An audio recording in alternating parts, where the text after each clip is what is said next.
Marhaba shamaa harka fuuni jaalatamtootaa fi kabajamtoota kiyyaa bilis warri mana kanaaf haarawaa taatanii laayik sabskiraayib gochuudhaan na bira dhaabbadha. Warri magasii wajjin hojjetaa jirru na wajjin turaan gadhumaa laayikii koomentii babbareedaa naa kennaa jedha. Akkasumas hadhaa mee kubus kameer kan jedhan waliin haa ilaallu gara hojii isaatti isin dabarsa. Akkuma isin argitanii asitti inqulaalii lamaan qaba. Inqulaalii lamatu jira jechuudha. Inqulaaliidha kan barbaachisu jechuudha. Haliiba abbaa barbaade jechuudha. Yoo dhiistan rakkoo qabu. Zayitiidha. Haliibni idoo fi zaafaraanii piikin paawudarii kameeraadha jechuudha. Wanti kun kaammoonii haadha kubis kameeraa mee waliin haa ilaallu isiniin jechuu barbaada. Mana hin jiru gaa. Mana hin jiru fageenyarra jirra. Bootaan fageenyarra jirra isiniin jechuu barbaada. Ammallee please like subscribe gochuu hin dagatinaa. Inqulaalii gatiin dura cabsamee fi kuni isin agarsiifamaa jira jechuudha. Yaani malee cabee jira kun inqulaaliin kuni bifuma kanaanii hamma inqulaalii keenya yaani intini harkaa sana argitan hin beektan jedhee yaada. Akkasitti amma sukkaaraa finjaanii 2 yookaan 3 hanguma isin barbaachisutti gootanii garuu asitti wanti biraa tokko ni jira. Tamiriin bishaanitti nammee ijji isaa keessaa bahee kanis bishaanitti nammee bishaan keessa ture bishaanitti nammee akka yookaan cammaqamuu godhame jechuudha. Akka juuzii isaan bukeeffama jechuudha. Asitti ni argitu biddarra kaa'amee qasaqqasee jechuudha. Xiqqoo hodhamee asitti finjaanii tokko walakkaadha sogiddii kan sukkaara gaditti namme garuu isin hanga isin bukeessattan isinitti nammuu danda'a. Jechuu barbaadeetanii asitti immoo ooyiliidha zayitii jechuudha. Zayitii finjaana tokko yookaan siinii tokko itti nammaara akkuma isin argitanu. Ammallee itti dabalama siinii tokkoo fi hanga gabshaa tokkooti jechuudha. Hanga liixii keessaniiti liixiin keessanoo baay'ee ta'ee akkuma baay'ee isaa taate kun liixii hedduutu hojjetame. Kaza asitti immoo haliiba yoo barbaadan itti fayyadamtan isiniin jedhee amma itti fayyadamaa jiru. Haliibni itti fayyadamaa jiru asitti kun kuubiidhaani. Kuubii tokko kuubiidha kun isinitti mul'ata jedhee yaada. Kuubii yookaan burcuqoo yaani kuub kan jedhamu sana isa lama itti naqxan jechuudha. Tokko lama hanga liixii keessanitti isiniin jedheera. Yoo liixii baay'ee hojjettanii akkuma sanaan yoo xiqqoo hojjettanii tokkos itti fayyadamuu dandeessanii. Isinii jechuu barbaade obboleeyyiin kee jaalatamtootaa fi kabajamtoota hordoftoota Fadilaa Kamaalii asirratti bifa kanaanii waliin sirriitti rukutattanii jechuudha. Sanaan erga akkasitti rukutame booda kunoo intiniin sun dhufee jira. Asiimmoo yoogartii yookaan roobi kan jedhan sana isa qabna jechuudha. Isa tokko abbaa giraama 100 jechuudha. Roobiin kun isa itti naqattanii jechuu barbaadeetanii roobii kanaa. Itti naqattanii jechuu barbaadeetanii tokkoonis jechuudha. Akka ajinaa keessaniitti amma saggaa bukoo hojjettanuutiin isa erga itti naqattaniin booda bifa kanaan walii rukuttanii sirriitti waliin maktanii jechuu barbaadeetanii yookaan miiksii gootanii jechuudha. Kaza bifa kanaan miiksii waliin gootanii amma inni isinii godhamu asitti immoo kuni tamirii sila isiniin jedhe jechuudha. Tamiriin kaleessa bishaatti nammee ijji isaa keessaa bahee jira. Akkasitti kunoo bifa kanaan erga sana miiksii waliin gootaniin booda tamirii kanatti naqxanii akka xaamii isaa irra hedduu ta'e irra caalaa ta'e bareeduu fi akka kanatti walii rukutanii tamirii fi sukkaara zayitii yoogartiidhaa fi akkasumas inqulaalii walitti nammee jira. Jara sana bifa kanaan aannanii bifa kanaan walii rukutan jechuudha. Erga bifa kanaan walii rukutanii hanga asitti amma zaafaraanii namni hin beekne hin jiru zaafaraaniidha. Zaafaraaniitti godhatan jechuudha. Zaafaraanii banneetu wal fakkii wadhee asiin immoo egaa mana xiqqoodha kushiinaan akka sana bal'atee nama intini jedhu hin jiru. Maaliif jennaan bootaa fageenya jirra.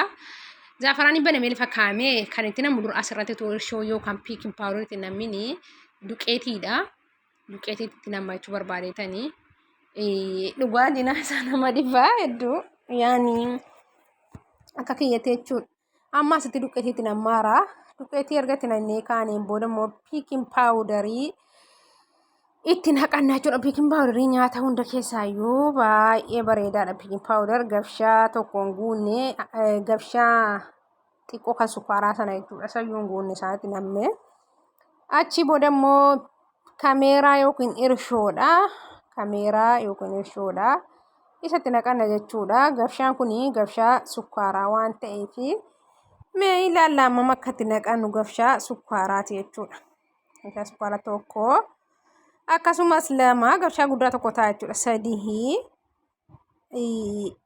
afurii jechuudha.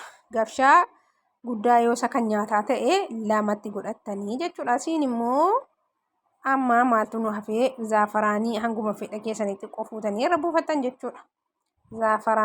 Zaafaraaniin maqaa biraan qabu gaa zaafaraaniidhuma akkasitti itti naqattanii jechuudha. Zaafaraanii bifa kanaan itti naqattanii sana booda maaltu nu hafee aliif niidoo yookaan alii paawudar yookaan alii bidaaku jedhan isatti naqattanii gabshaa lama itti naqee jechuudha. Gabshaa lama itti nammee yookaan bakka gabshaadhuma guddaa tokko walakkaadha yaanii lamas itti gochuu dandeessan. Intinii xiqqoo sadii jechuudha kun kan itti godhamee jiru. Amma bifa kanaanii jaayiza ta'ee jira. Amma ajjanuu qofaa amma immoo heel paawudar kan jedhan kan heel paawudariidha. Heel paawudariin gabshaa xiqqoo tokko small spoon kan jedhan sana tokko jechuudha. Amma small spoon sana tokko yoo itti naqattanii jechuudha. Asitti kaammooniin beektuudha yaala kaammoon habbaa gabshaa xixiqqoo lama gatii guddaan nu biraan jira tokko isa guddaan tokkotti godhachuu dandeessanii gabshaa xixiqqoo lamatti godhattanii jechuudha. Habbaa kaammoonii atti hamma maaltu nafee akkasitti bifa kanaanii duqeetiidhaanis akkasitti bifa kanaan waliin makamaa waliin meeksi godhama jechuudha. Meeksii waliin godhamee bifa isin argitan kanaanii jechuudha. Dhibbetan kaa'amu kaameeraa hojjedhu beeku. Akka kanatti bukeeffama jechuudha liixiin isaa. Mee kan keessan akkam achi immoo liixiitti duqeetiitti dabalama maaliif jennaan waan laafee jiruuf duqeetiitti dabalama. Bifa isin argitan kanaanii jechuu barbaadeetanii maashaallah tabaarakallah baay'ee namatti tola. Dhugaa dubbachuudhaaf taanaan akkasitti bifa kanaan meeksi godhama. Ajiinaa kanaan ajjamame jechuudha. Harkaanii miti yoo barbaadan harkaan gochuu dandeessanii inda fillaagootaachuu innasii masalan amma erga bukaa'ee booda kunuu akka inni ta'ee jiru maashaallah tabaarakallah ajiinaan isaa hedduu tokko namatti tola. Erga bukaa'ee sa'aatii lama ture ajiinaa godhamee erga sa'aatii lama tureen booda malkii kanaanii jaayiza ta'ee jira jechuudha. Maashaallah shuufu keefil hulu hedduu tokko bareeda isiniin jedha.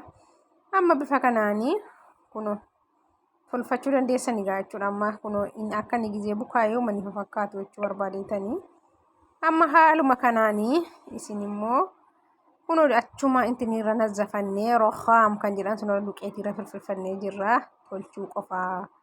Kunoo bifa kanaan duqeetiirra narfameera tolchuudha. Amma bifa kanaanii akkasitti yaafattan barbaadan tokko tokkoon gochuu dandeessanii barbaadan akkasii saayilii ta'uuf akkasitti baay'iftanii bakka tokkotti dammaxxanii murmuruu dandeessanii akkuma barbaadan isiniin jechuu barbaada.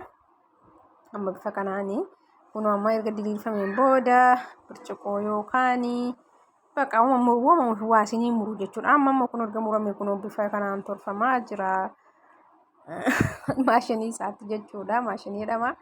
Yaani qodaa irratti tolchamu sanarratti tolfamaa jira jechuu barbaadeetanii maashaallah tabaarakallah. Amma akkasitti jechuudha irra nammaa jira.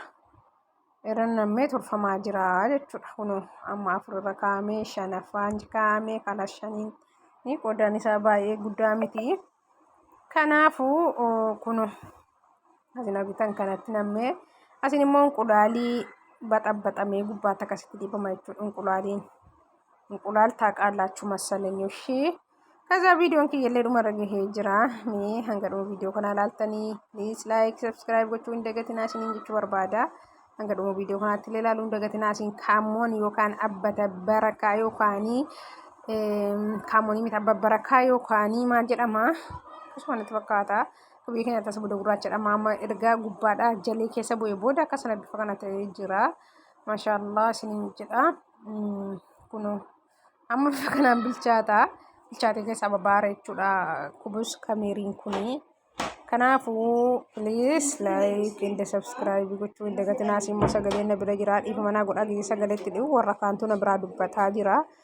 شو نسوي دنيا هذا الدنيا تشين الدنيا جناني دنيا ده أكتب بفكران جاهز تأجران سنين جدا كنو بفسنا جتان كانوا جتامي بهجرة سنين جدا ما شاء الله تبارك الله لا نمن بيتنا وقام بيتنا نمن بيني كي يا غنا مو بيني مو غارك شو وجيني نيجا قافة الشارع مركز فيديو كان لانون دقتنا لايكي كومنتي gochuun dagatina komii qabdan barreessuun dagatina kunoo bifa kanaan jaayiz ta'ee jira maasha Allah kunoo amma argitanii jirtanii akka kaameraatti akka ta'e miti hedduu naffa'amaa hedduu bareeda isiniin jechuu barbaade maasha Allah godhaati koomentii babbareedaa akka koomentii komii qabdan illee kaanaan hin beekne irraa fayyadamaa hin beektan cimaati hojjedhaa isiniin jedha assalaamu